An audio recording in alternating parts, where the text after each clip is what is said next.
Well, we're talking with Mark Hayes ahead of the start of another E-League of Ireland season. You all remembered the very first year last year, which Mark Hayes, we're happy to say, represented us extremely well.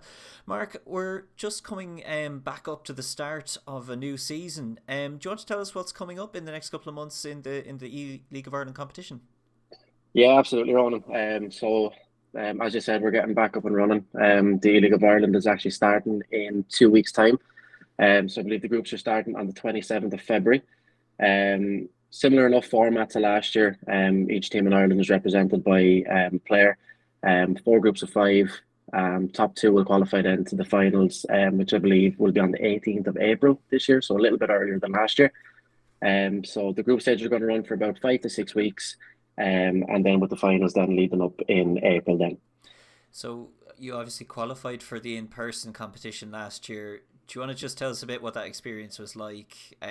Was that your first, in-person tournament, and how did it go? Yeah, um, yeah, it was my first in-person kind of experience, with anything like that. Obviously, when you're playing online at home, it's a lot different. You're in the comfort of your own, bedroom or sitting room, wherever. But yeah, it was definitely a brilliant experience for me. We were playing the Aviva last year, which is obviously the home of Irish football, and it was just a bit surreal to be in that setting. I suppose a bittersweet ending at the end of it. If you would have offered me last year when we done this interview that I was going to, finish in the top four and knock out the previous champion, I would have bit your hand off. But I suppose when you get to a semi final, then goals change and fell up just short last year. But really looking forward to getting going again and yeah, hoping to go two better this time.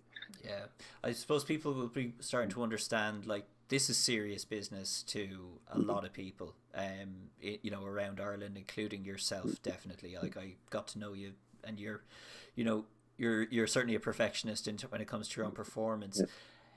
How, like, in terms of the level of competition, were there any surprises there? Like, was it about as hard as you expected, or were there any real surprises when you came, to play your first E League for Ireland season? Um, I suppose Ronan, the one surprise and not to be in kind of an overconfident way, I was kind of surprised how I suppose easy I had it in the group stage. Really, Yeah, like I was unbeaten up until the last game against Owen Mulligan, who ended up the runner up. We tied on points. It was just he topped on goal difference in the end. Um, I suppose last year, really, like I said, it was my first kind of taste of it. I think kind of I was a bit of an unknown, which kind of worked in my favor, is because I knew the level that I was at, but I don't think many others knew that, which kind of gave me a little bit, um, of an advantage going into games. Obviously this year now, I think that kind of is gone. I think people are going to know what to expect when they face me in the group stages and hopefully in the final eight again. But um, yeah, look, once you get up then to the top eight, like I said, I played Tyrone in the quarterfinal, who won the event in 2021, and then ended up playing Eric then in the semi final, who ended up winning the event last year. And I suppose looking back on the games, I was 2-0 down before I even sat down in my seat, really. But again, that was just nerves on my end, just easing into the game. But when I look back on it, beat the 2021 winner, ran the champion last year, very close. There was a goal in it, and then the runner up beat me on goal difference in the group. So I suppose I know that the level is there. It's just hoping it comes off now in 2 weeks' time. and I suppose something that kind of there'll be a lot of people who are brand new to esports in general. Like it's the first time obviously that esports and League of Ireland have crossed paths. What is at stake? Like what are you playing for? What are the prizes like? What's the jeopardy in this? Yeah, so this year I suppose the way that EA I suppose ran their tournaments in regards to the professional level, they've done a lot through the leagues. So you have obviously the E League of Ireland with us, the E Premier League, the ELA Liga, like all the leagues. They've really put an emphasis on um competing in the league. So the winner of the tournaments, the E League of Ireland, will actually get a spot in the E Champions League group stage, which is massive, especially for like an Irish club. Like I suppose there could be a possibility where we've Wexford FC representing in the Champions League, Mm. which will hopefully happen one day in real life as well. But if the esports can come first, I'll certainly take it. But look, that's massive in terms of global recognition.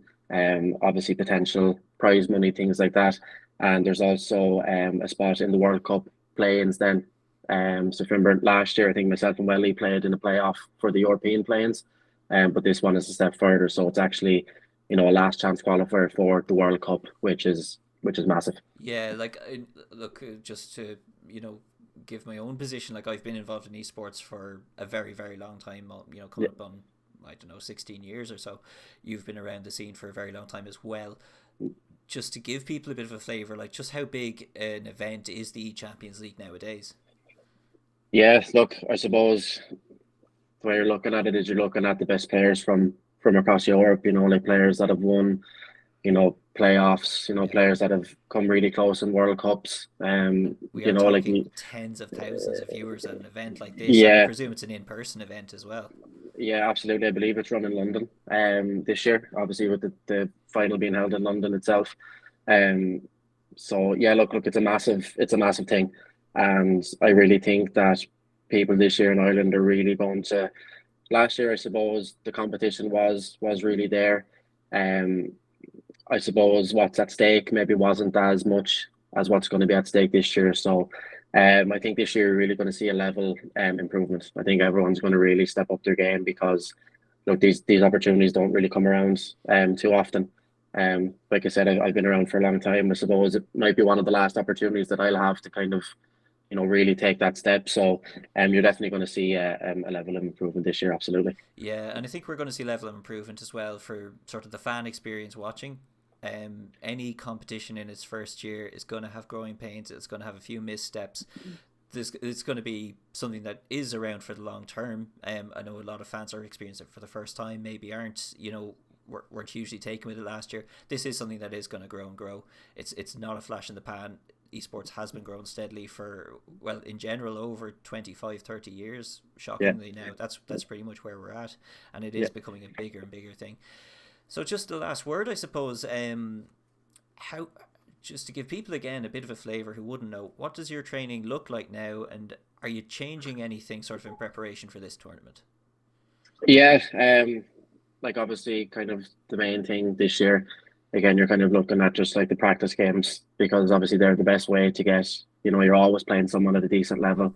Um, I suppose the one thing that I kind of got caught up last year, which I've really kind of worked on this year, is getting caught up in practice games. If you're getting beat and stuff like that, I was really letting it get to me. Whereas now it's kind of like, they're practice games for a reason. Just get the reps in, get the kind of hands moving, things like that.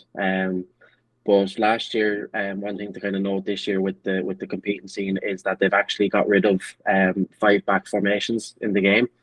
So you are going to see a lot more kind of attacking football, I suppose. Like nobody's going to be sitting in the back five, preying on their defensive powers, So, which is a great thing for us. That's one thing that I think maybe viewers were a little bit annoyed by last year that if two players, playing in a defensive thing and it's not the best spectacle around it, to be honest. So, I'm really happy with that change. But, yeah, just getting practice involved. This year I'm going to have a coach in with me as well, which I didn't have last year. Just because obviously when you're playing in that high level situation, it's very hard to, or it's very easy, I suppose, to miss the minute details. Whereas if you have someone with you, then they can kind of say, "Hey, look, this is what you did here." I suppose is in real life football. So that's one thing that I've added this year that I'm looking forward to getting going with. Absolutely. So just before we wrap up, it's 2 weeks to the start of the group stage, right? Yeah, 2 weeks. So the start of the group stage will be Tuesday, the 27th of February. So I believe games will be broadcast as they were last year. And then obviously lead up to the finals then, which will be on the 18th of April, which again will be a live broadcast event.